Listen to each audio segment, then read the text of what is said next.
Since Charlie Kirk was killed, I've tried uploading at least 9 videos onto TikTok to talk about what I've learned in the decade since I've been a killer, a person guilty of taking another person's life. My crime's details might be different from Mangione's or Robinson's, but on paper we fall under the same category, and guards would treat us the same. Every time I tried to upload, though, something went wrong. The captions wouldn't register, the progress sat frozen at 70%, or the video failed outright. I tried re-recording, swapping out keywords for code. I hate doing that. Whenever I speak in code online, I feel like a fraud. I'm not hip enough for it, and people accuse me of fear-mongering, which I don't intend. I realize I was playing too much of a game with TikTok just to get my voice out. It reminded me of my abuser, of being in a relationship. It reminded me of prison, of feeling small, insignificant, convinced that my thoughts and opinions were wrong.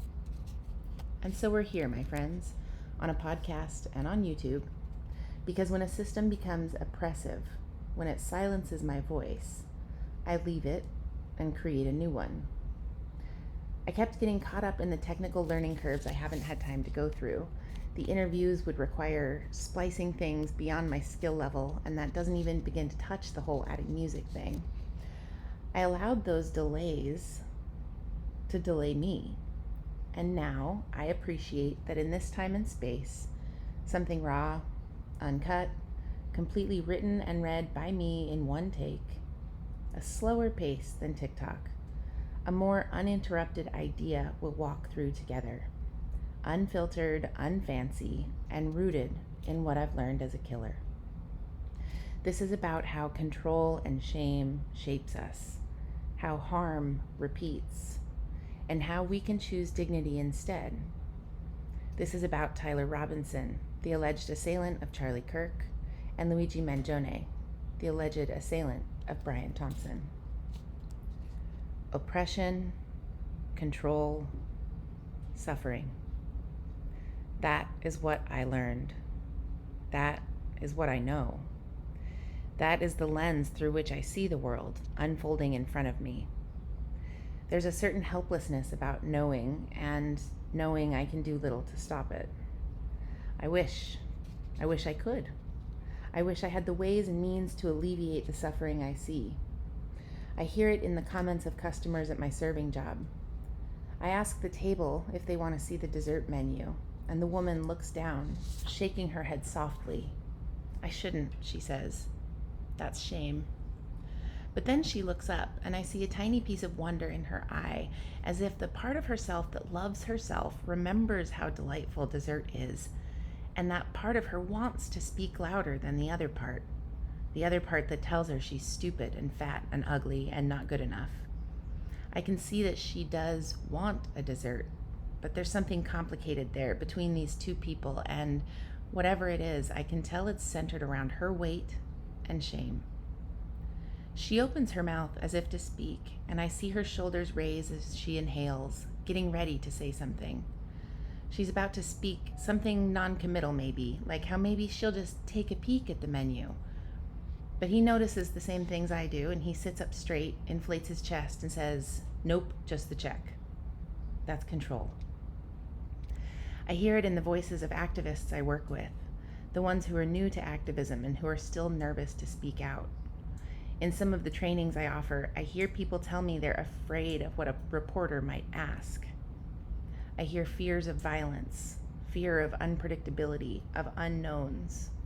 I hear the doubt in their voices as they weigh the potential and unknowable consequences of their actions if they decide to speak out, to be visible, to be a visual. I wonder if it's worth the risk. They wonder if it's worth the risk, as if there's even a choice. That's oppression, shame, fear, complicity, patriarchy. Evidence of too many people who have sought the external validation they were taught and trained to desire, and not enough people foraging in their souls to collect their own worth and turn it into weapons and shields. When I reflect back on my life, I can feel in my body what it felt like to be afraid, to be ashamed, to not feel good enough. I hadn't always felt that way. I grew up with privileges of love and stability in my childhood. I was even privileged enough to have an entire extended family of people who love me, who show up for my performances and sang to me on my birthday. Because I had people who believed in me, I believed in myself. Because all the pieces I once thought were isolated moments are really interconnected, chosen for me not on purpose or because it's what I wanted, but because of what I carried within me that I didn't understand and therefore feared. Hindsight. Ah, she's a sharp friend. Of course, now I have the language for what just felt uncomfortable as a child.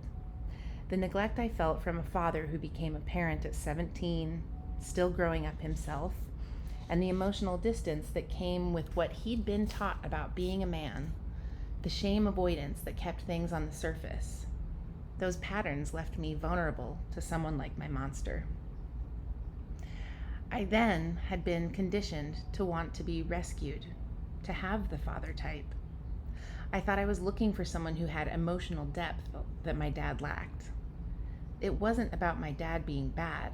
It was about a hole I didn't know I had. And instead, I fell for someone who knew how to wear any costume well, so when he sniffed the slightest whiff of a daddy issue, his predator pupils dilated because he knew, even if only subconsciously, that I was hungry for it. I don't blame my dad for any of it. He responded to a situation as best he could, and given it was decades ago, back in the last century, when we children ran wild on the streets, it's not like my dad had the tools at his fingertips to develop emotional intelligence for his daughter. That language and the idea that a father has an emotional obligation to his children is relatively new. For my dad, he was taught that to be a man was to provide, and he always did. Even after my parents divorced, his child support checks arrived on time, and he came and picked us up at the scheduled time. He always showed up. If I tried to ask him now the underlying reasons for why we only talk a few times a year, I think he'd mention my younger siblings' busy schedules, the house repairs, and everyday reasons life gives us. So when I saw my abuser's passion for music and ease of brushing off his own soapbox, I mistook that false confidence as certainty instead of performance. There's a certain innocence in that forgiveness. If I believe my dad could do better, and how strange it feels to miss him when he's alive and well, and how to translate that into internal change, I know he'd try. And in my abuser too, I don't think he actively and consciously sought to destroy my sense of self, to shove self-hatred down my throat disguised as liquid courage, but really was toxic shame. I think he still doesn't know how to control his pain. I think it frightens him. And when he tries to touch it, the pain is so great that it's easier to deny the reality that he really could and did hurt me that much. I've got forgiveness for him because I had to find forgiveness for myself. There was a certain reckoning that came with the reality of being behind bars for DUI negligent homicide. Because even though I hadn't meant to, even though my victim was an elderly man missing organs and taking more prescriptions than months in a year, even though I was driving 3 miles an hour, a man, a human being, with thoughts and feelings and dreams and hopes and fears and family and friends, was dead. And had I not chose to drink and drive that day, arguably, he wouldn't have died a week or so after I hit that shopping cart in the parking lot, knocking him over. Metal and concrete are cold realities to sit on, as is the death of another human being. It didn't matter that I didn't intend his death, that I didn't do it on purpose, that I had been a victim in an aggravated assault case. What mattered is that someone who was loved by other people was dead, and it was my fault. That, their suffering, their pain, their missing him, all that they had to endure because of my carelessness, that impact matters. In many ways, a person is dead is dead is dead. Whether a person's spouse was shot in the face or hit by a drunk driver, their deadness doesn't change. Their not being there to celebrate the holidays does not waver with my intent. The guards I interacted with seemed to all categorize inmates by crime. There were the addicts, which comprised most of the population. To the guards, the people who were there on drug charges were harmless, stupid maybe, but largely uninteresting and childlike. Then there were the thieves and burglars, the ones who took things that didn't belong to them.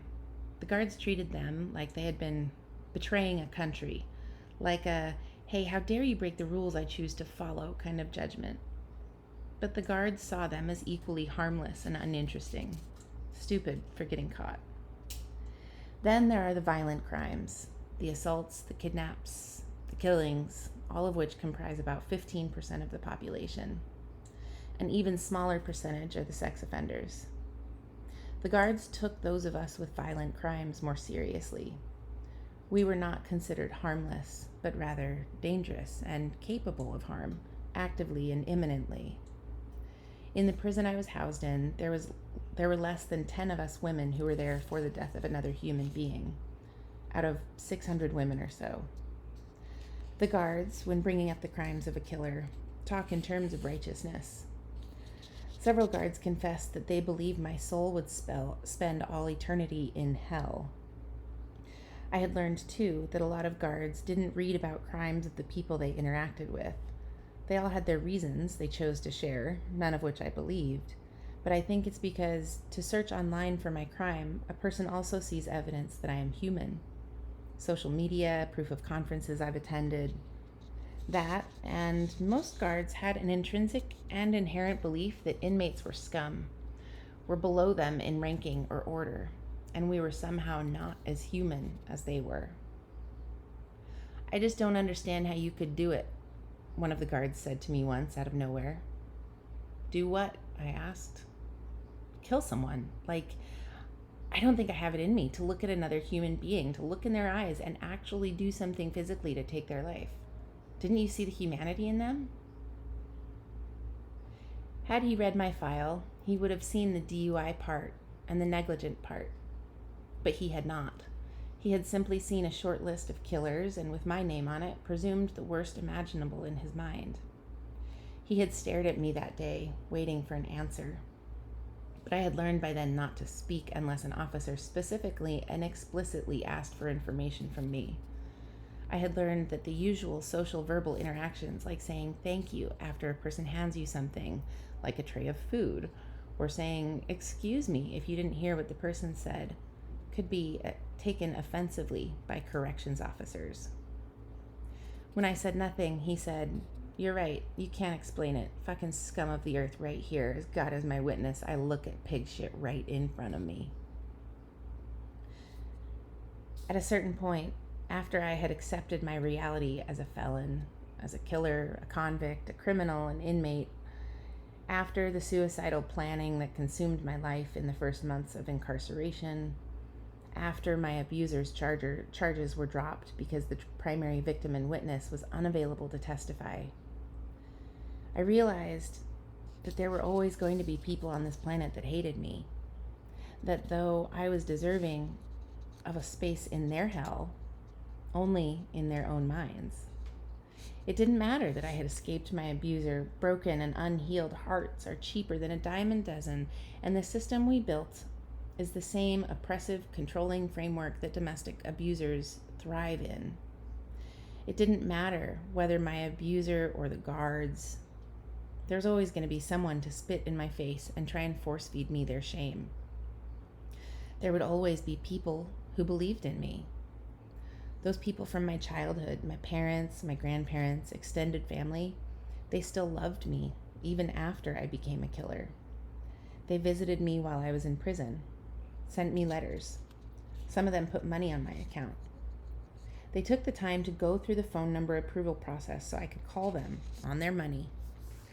I received a photo in the mail one day in a facility where I hadn't been outside in 5 months, and it was from my mom. It was a photo of a jagged, snow-capped mountain peak covered in prayer flags that were the most vibrant, vivid, saturated colors I had seen in months. The rainbow bright flag colors and bright white snow contrasting against the dark blue sky in the photo literally made my heart pound. Prison is an experience of sensory deprivation, of novelty scarcity, of emotional deprivation. No hugs, nothing new to stimulate the mind, no new information the subconscious can absorb and process. It's called a totally can't even say this word. Dopamine energetic rebound. I copy pasted it in. Clearly, I don't know what I'm talking about. Induced by incarceration. We're going to keep going, folks. The research on the sensory deprivation of inmates is called prison neuroscience, or restrictive environmental stimulation studies, which show the heightened stress responses and heightened sensitivity to rewards in inmate populations. The double load is why something like an orgasm was so much easier to reach, why a singular song would take me to my knees in tears, and why the small stressors like the jangle of heavy keys felt so much more significant. A normal human's brain is functioning and firing all over the place, processing and absorbing millions of points of data every day. An inmate, a singular fraction of the number of stimuli enter. So when something new, something profoundly pigmented to a point of shock arrives, it makes all the sense in the world that I still remember my heart beating harder and faster because of that photo. That my breath shortened, my skin tingled, and I felt dangerously human. It reminded me of my countless memories of staring into the sky, questioning the biggest questions of life, wondering what was beyond what I could see, wondering how in the world it worked for the universe to be infinite with no sides or edges and yet also expanding simultaneously. I remembered the sensation of hot and soft sand between my toes as I climbed red rock landscapes. I remember what it felt like to roll snow into a ball, to cup it into my hands until my skin burned. And those colors, the reds like a fire engine, the blues like a sapphire lake, yellows like sunflower, greens like an astroturf field. Against grayish beige, it felt like I had a temple in my hands with that photo. On the back of it, my mom had written, "I'll explain." That facility had video visits. For $10, anyone in the world could sign up for a 30-minute session of time with me. But the 30 minutes was more like 10 to 25 minutes, depending on the guards. Still, my family members paid the money. On our video call, my mom explained the photo. She had a friend who recently climbed to the base camp of Mount Everest, a pilgrimage to the gateway of the heavens. She had offered to carry prayer flags for anyone who needed it, and my mom had reached out to her. On the prayer flags, my mom wrote all the most beautiful things that the best mothers write in hope for their daughters, for their happiness and wellness. She wrote of courage, resilience, hope, belief, love. And then my mom gave those prayer flags to her friend, who stuffed them in her backpack. She then traveled with that backpack and my mom's prayer flags on a plane from Utah to Nepal, where she hiked up the 17,598 feet to base camp. That friend then took the time to take those flags out of her bag, climb onto a huge rock formation adorned by those thousands of prayer flags, and she draped mine, lovingly, deliberately, and shared my mom's prayers on the winds at the gates of heaven. I wept when my mom told me that story. I still get teary-eyed now, imagining all of the countless things those two women did to make that photo possible. A marker found in a drawer, probably. Thoughts put into words, texts and calls to coordinate logistics, stories and explanations shared, vulnerable moments of shared heartache between friends. Flights, travel, security, time changes, jet lag, customs, and thousands of footsteps, one at a time, up, up, up. At the time, I was a suicidal inmate guilty of killing someone. I hadn't felt worthy and had been believing the officers. Their narrative had matched my abusers, and the overlap pushed my mind to believe it was true. But those flags, those prayers, the effort, the photo, my mom. Always my mom. What a world it would be if we all had mothers like her. I don't know how many hours I stared at that photo, but it became a temple, a promise of hope, of redemption, that even a killer like me was worthy of love. If someone was literally willing to go to heaven in the name of love for me, then I must be worthy of that love. I had learned as a child that love was unconditional, that my parents would always be there for me, and they always have been. When I committed myself to my abuser, however, I didn't understand that he didn't operate from the same system. The love he had learned had been conditional, tethered to money and behavior. That love was a tool tied to a hierarchy of order and control. I didn't understand how financial abuse or coercive control worked at the time, so when his mother stood in my guest room and asked me in a scathing voice why my drapes didn't match the bed sheets, I didn't realize the appropriate answer was to apologize, fix the problem immediately, and also guarantee matching linens throughout the home in the future. Instead, I mentioned something about being in my 20s and how if she wanted to, she could buy some matching linens for the house. Hers was a silent judgment, tightened eyes, pursed lips, as if she was refining the fixation of her gaze with laser precision, sharp enough to cut. It hadn't worked on me, but I saw it. I saw the rage and defiance behind her eyes, only at the time I couldn't have named it. It was just out of place. I hadn't realized my own self-hatred until it was too late, kind of like the drinking.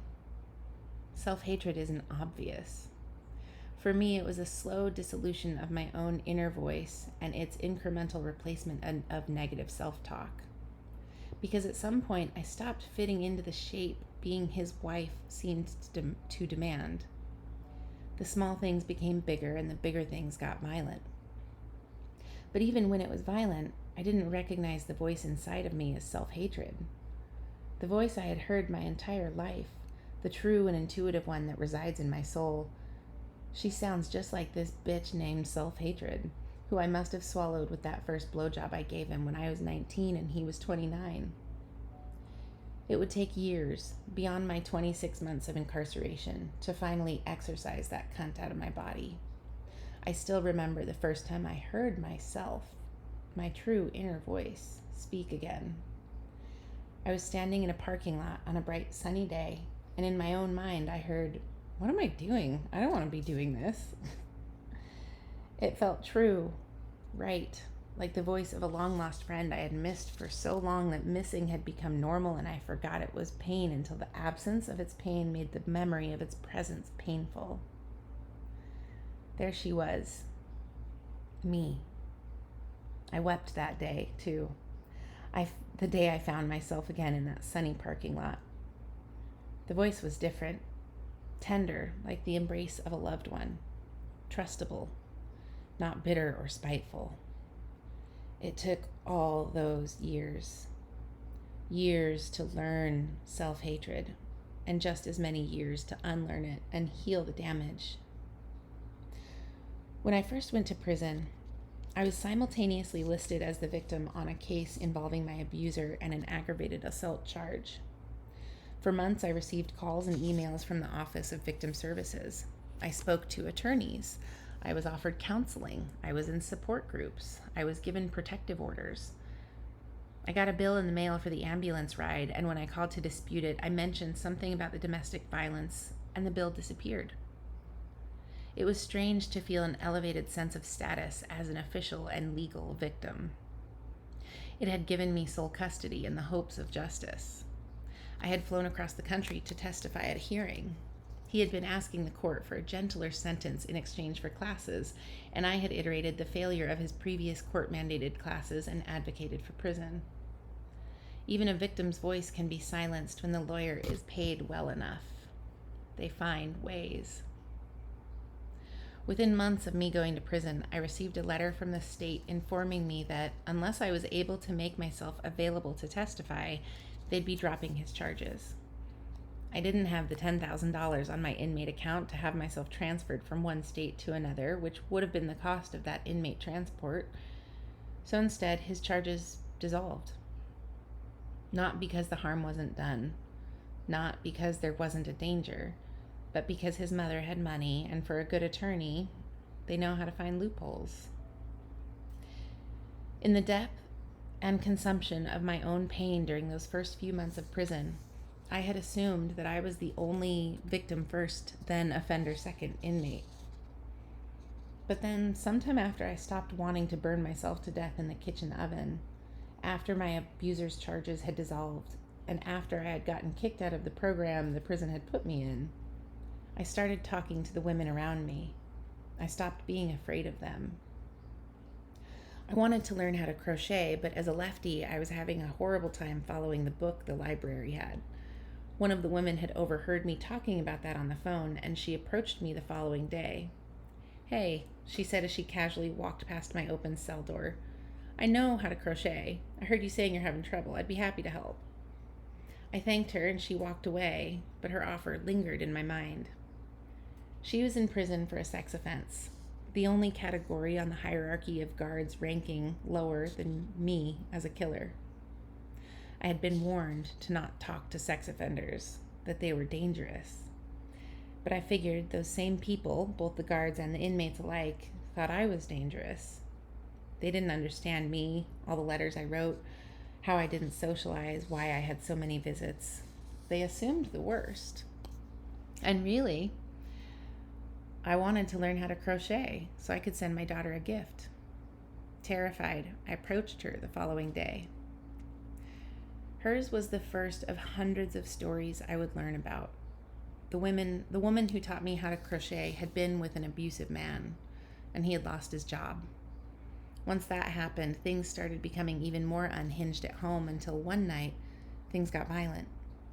She escaped with her children, both teenagers, and found an apartment on the other side of town, vowing to never go back to him. A few months later, she was struggling to pay rent. She mentioned it to her landlord, and he suggested an arrangement of sorts, one where she offered him certain services, that is, time with her body, and he'd lower the rent. The first month she slept with him, rent was free. Same with the second. But the third month, he said some of the other tenants were getting curious and he'd have to charge her something, say $500, along with the sex. She complied. This went on for some time, until one month he wanted $2,000, which was almost double what the actual rent was supposed to be. She tried pushing back, but the landlord just laughed. He pulled out a photo from his pocket, a photo of this woman with her abusive spouse and their kids together. "This guy in the photo here," the landlord said to this woman, "he comes sniffing around here a lot. He knows you live here, but he doesn't know which apartment. Laws and shit, you know? But that kind of information, after a few drinks in me, I forget what stuff is secret, you feel me? So anyway, just think about it. Let me know by Friday. I'm going out to the bar with him that night." Later that night, the landlord banged on the door, wanting to know about the money. The daughter, 17 at the time, opened the door, not knowing anything about the rent arrangement. The woman had stalled the man off long enough that he left, but the daughter had questions and was worried. The following morning, the woman woke up to a note on the kitchen counter from her daughter, who had already left for school. It read, "Don't worry about rent, Mama. I took care of it." The night prior, concerned that her mother was being played with, the daughter had snuck out and approached the landlord, offering herself to settle the matter. The landlord accepted.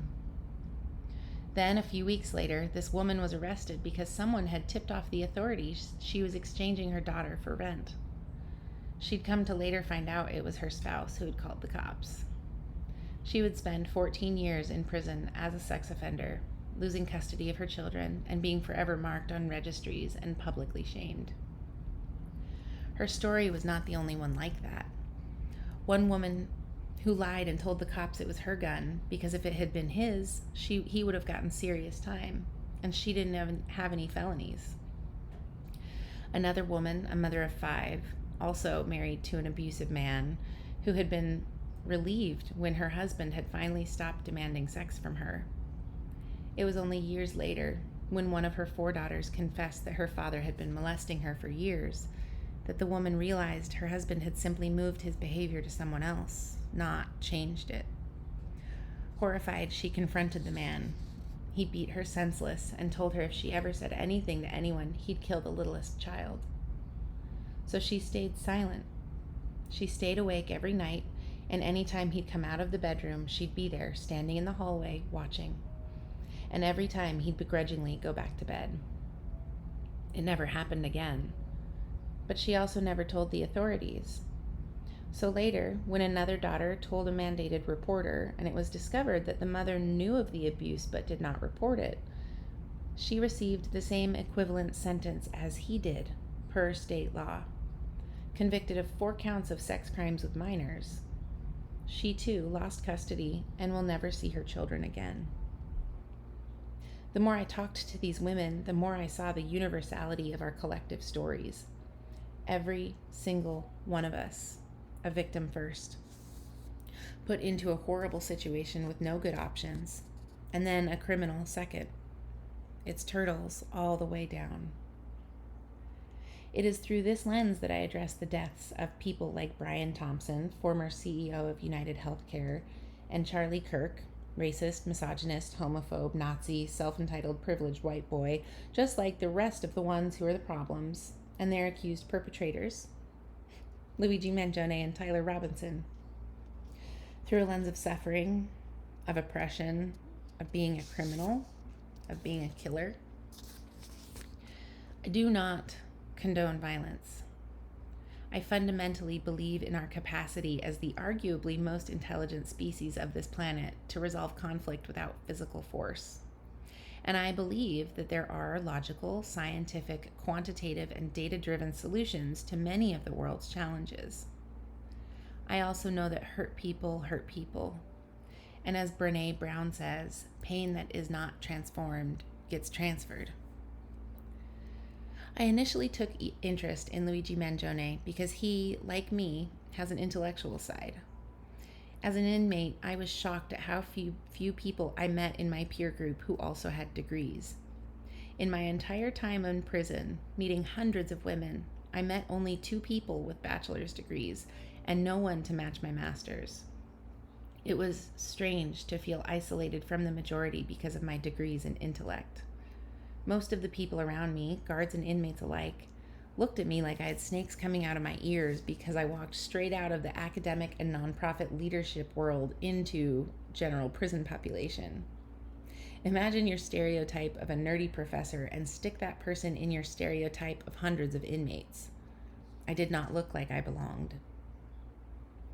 In the 7 years since my release, I've learned that for those of us who've been inside, there's a common pain and suffering that unites our stories in universal ways that allows me to skip over a lot of details that I'd have to otherwise explain to someone who's never been behind bars.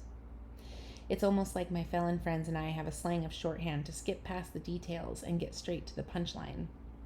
There's a camaraderie, a validation that I feel when I hear other people who've lived in the system talk about their own experiences. They too felt awful when guards spit in their faces. It wasn't just me. I had wondered if Mangione might experience the same paradoxical tension with his intellect and love of books as I did. I was curious.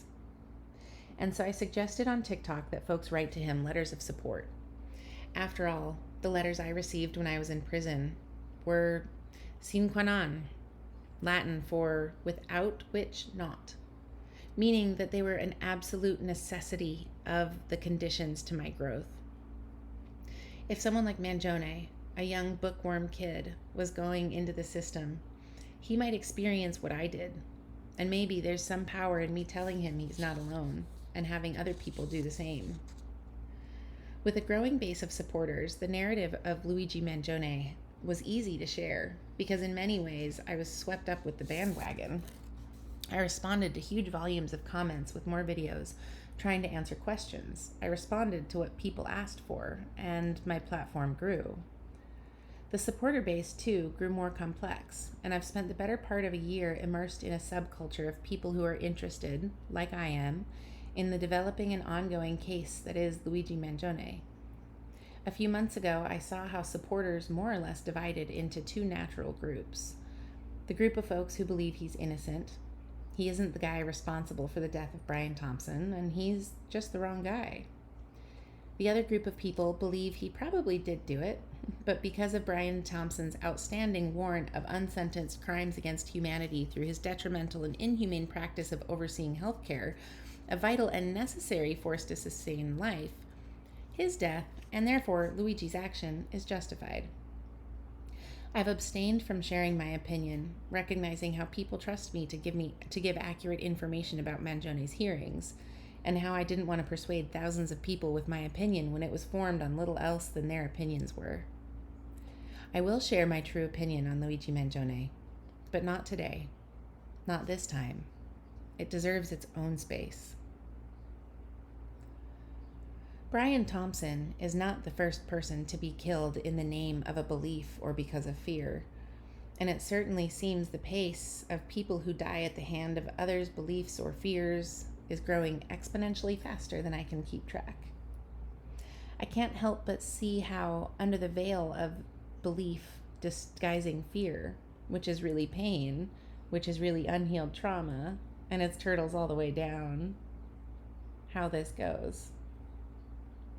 I spoke to my grandparents, both age 83, the day after Robert Redford died. There's a softness in my grandmother's tone when she speaks through a smile, and as we talked about him, I could tell she was smiling. Robert Redford moved to Utah in 1961. My grandparents moved there about a decade later. So much of their lives were intertwined with his, from Sundance to the Olympics to local politics. My grandparents had such powerfully positive things to say about that man. He was also very easy on the eyes, my grandmother added with a chuckle. It was in her eulogy, heard only by me, that I understood why the government is so afraid of us having empathy for someone like Luigi Mangione or Tyler Robinson, or such neutral apathy for Charlie Kirk and Brian Thompson. A person's legacy is what accumulates and what they leave behind when they die, and their death solidifies the entirety of that narrative as complete. Upon death, no more chapters can be added. For the families of the victims, that means suffering and grief. For the people negatively impacted by those men, their deaths mean healing. The two truths are true simultaneously. What no one is talking about is how ultimately both Brian Thompson and Charlie Kirk were held accountable for their actions, something they themselves failed to do but ought to have, and something the government should have also intervened on but failed to. I want to live in a society where unfettered and unchecked greed gotten at the cost of human lives, as Brian Thompson did, is illegal. And if someone does it, they are subject to sanctions and transformative rehabilitation. I want to live in a society where unbridled fear and rage, ego dressed up as authority, and entitlement fed by inherited wealth without worth are confronted by institutions of justice before someone feels forced to confront them on their own. That's what we're not talking about. These men like Brian Thompson and Charlie Kirk, broke a sacred vow of humanity. They sought to gain at the expense of another. In ecology, they call that a parasite, when one of the organisms benefits and the other is harmed. In high school, I was the first eager dork to run to the teacher when one of my teacher-assigned group mates wasn't pulling their load, eager to redistribute a fair and equitable workload to those of us who wished to get a good grade. I want to live in a society where we have checks and balances, that a citizen can go to the government and say, hey, teacher, this person is creating a problem, and then the government can manage it. But therein lies the problem too.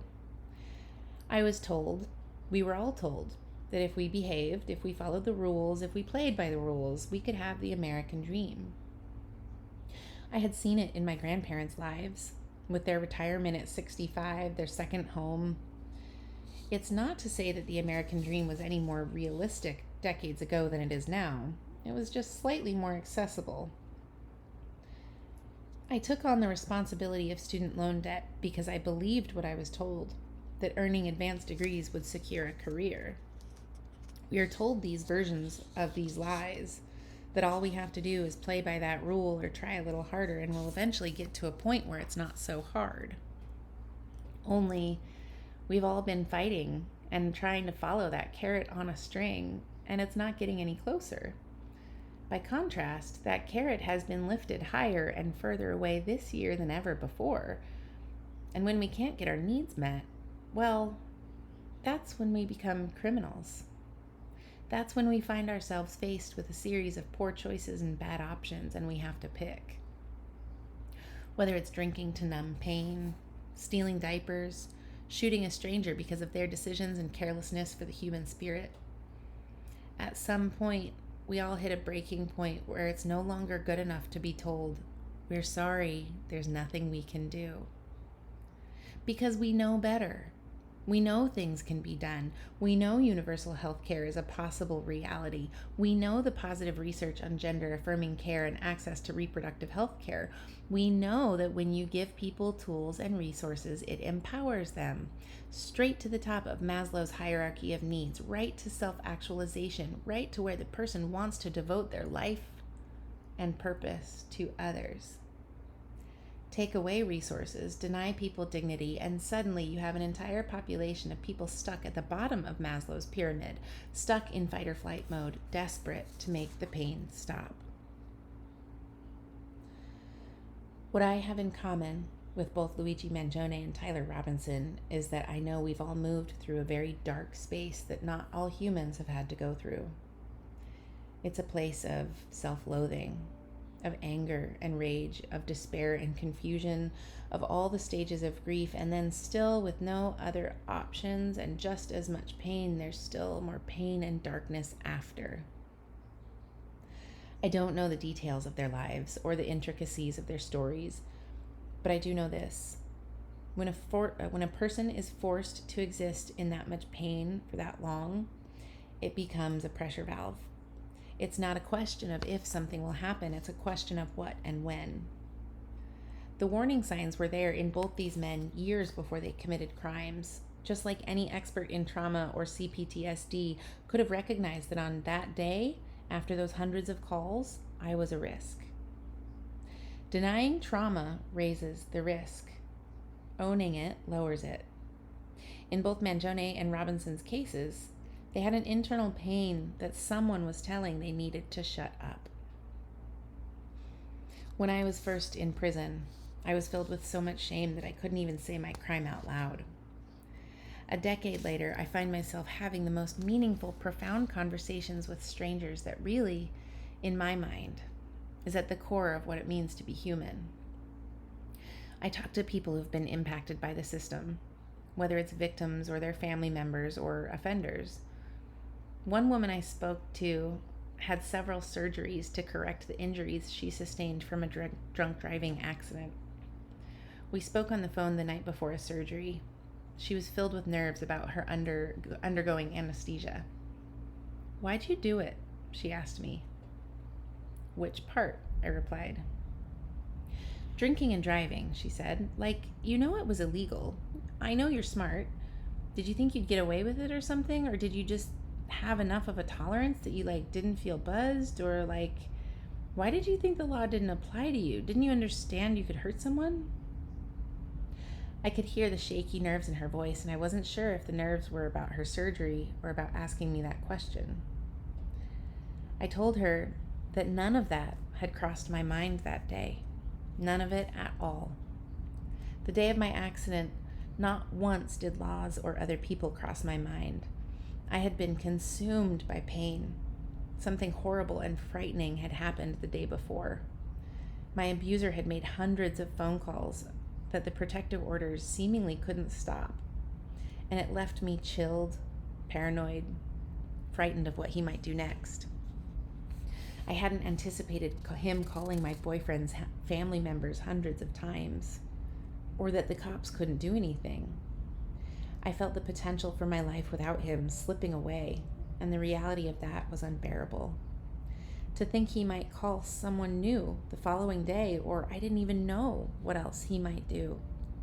Everything so far had exceeded my wildest imagination.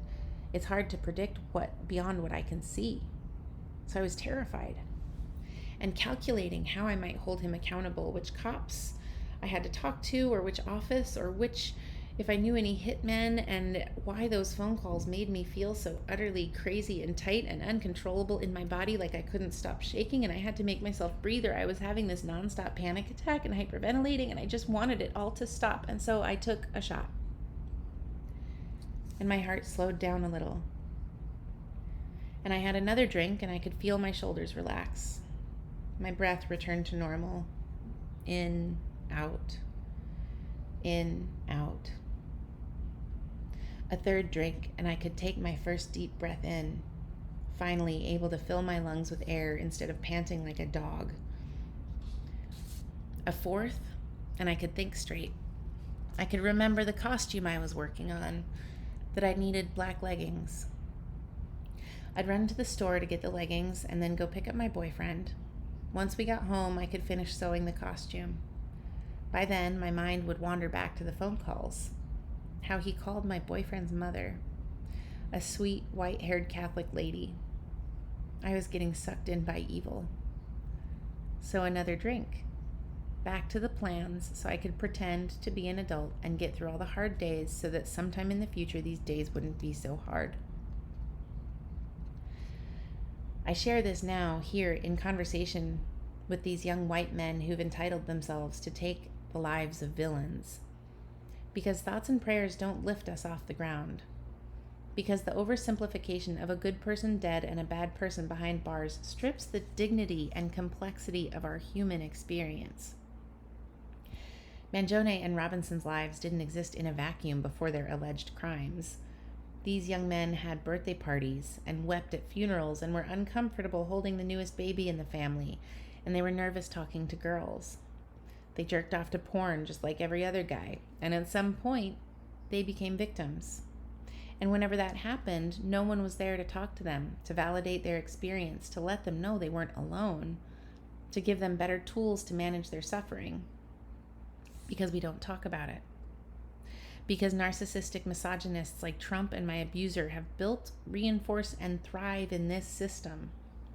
So long as they remain in power, no one else is safe.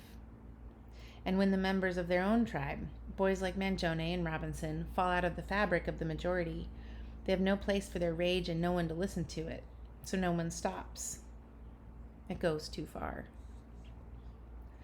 Kirk was clearly a pawn to weaponize the Christian base, and as I continue to walk in a path like Christ, where I support and love the vulnerable and villainous, I see how far they've wandered from me. I am no judge of who deserves to die, but it's not at all surprising that they did. Nor is it surprising to see who's behind bars because of it. It is the same cycle I was trapped in, the same one my abuser has yet to escape, and one that far too many people remain suspended in. The self-hatred, the shame, the unresolved trauma, and the shortcuts of avoidance instead of repair. The shortcuts of judgment instead of curiosity. The entitlement, the lawlessness of leadership, and so on. But these things will continue to happen, and more pawns will continue to fall. Because at some point, once a system is authoritarian, everybody is just taking another drink so they can just trudge along, and inevitably, the delicate balance of holding up masks and mirrors and facades fails, and something gives. The question is, how do we learn from these experiences so that our own experiences might be more human, more sacred, more dignified? How might we offer our forgiveness, our curiosity, and our empathy to people like Luigi Mangione and Tyler Robinson, who, in my mind, have endured the bowels of mental spaces that most people are afraid to look at, let alone climb into? It's frightening and harrowing down there when you finally meet your ugliest self and have to decide who will win. Trump is intentionally pushing everybody into that space, so it really doesn't matter which pawn it is, because your opinion on which one fell is irrelevant, as long as it gets you mad and keeps you from empathy and forgiveness. It keeps you under his control. That's how I stayed under my abuser's control for so long. The challenge is to stop drinking the sauce and flush out the self-hatred out of the system so we can make better, more dignified, more human decisions, not based on how abusers want the story to go. It is sad that people have died. Lorenzo Antonio Batres Vargas died in Central Arizona Correctional Complex in Florence, Arizona on August 31st from complications with COVID. He reportedly died alone, without receiving medical attention. Or the nameless 75-year-old Cuban man who was the 13th migrant to die in ICE in care in 2025. Or Messiah Nantui, beaten to death by corrections officers in Marcy, New York. Robert Brooks, also beaten to death while handcuffed in a New York facility. Or Fletcher Merkel and Harper Majewski, the two children who died at the shooting of the Annunciation Catholic Church in Minneapolis. Or Jocelyn Correa Escalante, a high school student killed by gun violence in her school's cafeteria. Or Marjay Dotson, killed at a shooting in a Chicago community pool. Sam Nordquist, the trans man who was kidnapped, tortured, and murdered earlier this year. Dakan Dream Johnson, a black transgender woman shot to death in Washington, D.C. in July. Or Tyree Broome, another black trans woman shot to death in Detroit. What I'm seeing in this backlash against folks angry at those of us critical of Charlie Kirk is dangerous. His life mattered as equally as the ones I named, as the ones that happened that I don't know about. That's what I learned about having a victim. For her, my victim's wife, I don't matter at all. The pain I had, the trauma and abuse I went through, the reasons I was negligent that day, those things are frayed edges in her story.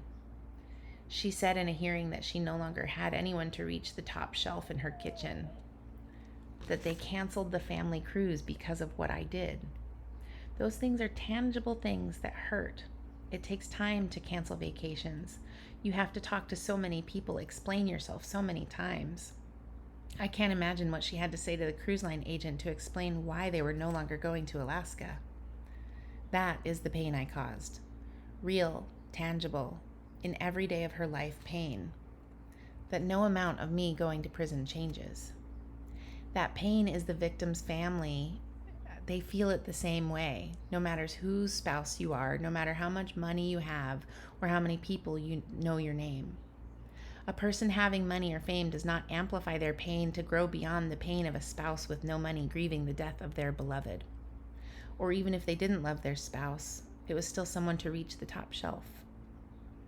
And in terms of who I will care about, who I will mourn and grieve, who I will lend my heart and soul to, it's the people struggling with grief and loss who also have little more than their troubles. The people I talk to every day who battle with the juggle of money coming in being less than the money going out. The ones who find themselves in jail and it's the worst they could have imagined. The ones who've lost loved ones to crimes like mine. In those spaces, when we speak of the darkness of grief, money is an inapplicable replacement for love. You simply cannot buy life, especially not after it's gone. You cannot buy forgiveness, nor redemption, nor mercy. You cannot buy humility or grace or a second chance. You cannot buy my heart. You cannot make me mourn the people who should have been stopped before they created such tremendous harm. That's not to say I believe other citizens ought to take measures into their own hands. It's just to say it makes complete sense.